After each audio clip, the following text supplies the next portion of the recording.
very libertarian in that way. Sir, you do realize that should be the official Libertarian Party slogan, right? I get the idea of not having a nanny state can be complicating to some people, and maybe it even makes you afraid, and that's perfectly fine. No one's confused. Nothing's complicated here. I mean, some people are, but it's not us. Pointing out that libertarians objectively have not even the slightest basic understanding of how government or society or economics or basic math work doesn't mean that we want a nanny state. It just means that libertarians can't distinguish the difference between their weird socioeconomic D&D fantasy land and the reality the rest of us live in. Because a state providing the basic necessities a society needs to function, roads, bridges, snow removal, healthcare, emergency services, that's not a nanny state. That's just a functional society. A nanny state would be like the government telling you what kind of clothes you can wear or the types of food you're allowed to eat, the hobbies you can participate in, the places you can travel to. There's a huge difference between the government building us roads that we use to drive on to go to a concert and the government telling you can't go to a Metallica concert because heavy metal causes kids to sin and do crime or some shit. The only thing I find complicated is that you people actually believe that,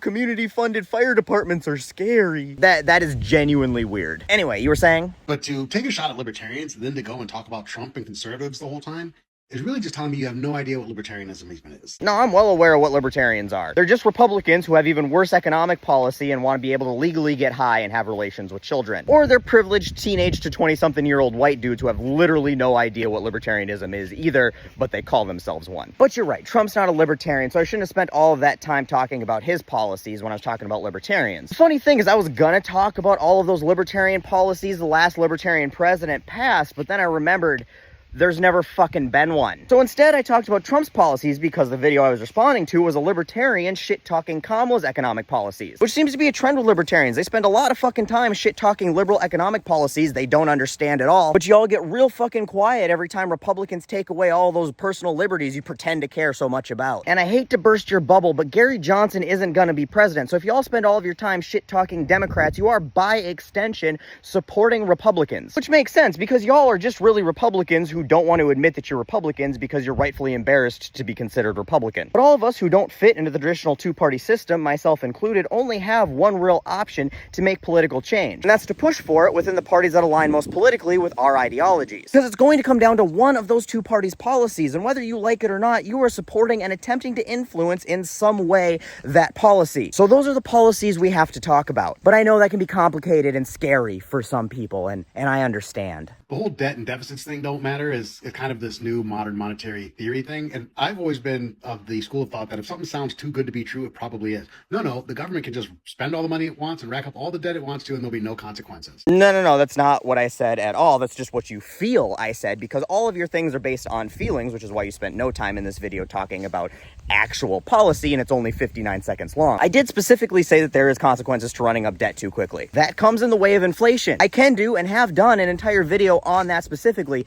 and that has nothing to do with modern monetary theory. That's just basic economic fact. What I was doing was explaining that the government's debt and your debt, like your mortgage, are not the same. The government can't go bankrupt. It cannot run out of money, which is why you guys constantly bitch about the debt but can't articulate what the actual problem is with it, because you don't understand basic economics. Going back to my original point, which once again, the whole thing I was explaining well enough for everybody else on the internet to understand was that conservative economic policies, which are libertarian light economic policies, have always resulted in higher debt and higher deficits than liberal economic policies. Every single time, across the board. Go back through all of our country's history. I even provided a graph for you explaining that apparently you couldn't read. As far as being in support of Kamala Harris's price controls and then insulting people for not understanding economics or history, it's like, well, let's just take a look at every single example of price controls throughout history and how well that's worked out. Okay. 1906, the Hepburn Act. It put price controls on railroad tickets, stopping the railroads from price gouging consumers, giving preferential treatment to wealthy customers, and it resulted in increased growth and economic mobility for all. Oh, the horror. The War Industries Board fixed prices in World War I, and we were just fine. And then in the 1930s, we had the National Industrial Recovery Act, which instituted all kinds of price floors, price ceilings, price fixing, which led directly into World War II, which was the closest thing to a planned economy our country has ever had. The government literally told gold industry, what they were going to build, how much they were going to build, who they were going to sell it to, and how much they were going to sell it for. And that was immediately followed by the greatest economic growth and middle-class prosperity in U.S. history, at least for the white people. Disastrous. And on top of that, Kamala wasn't talking about price fixing. She was talking about addressing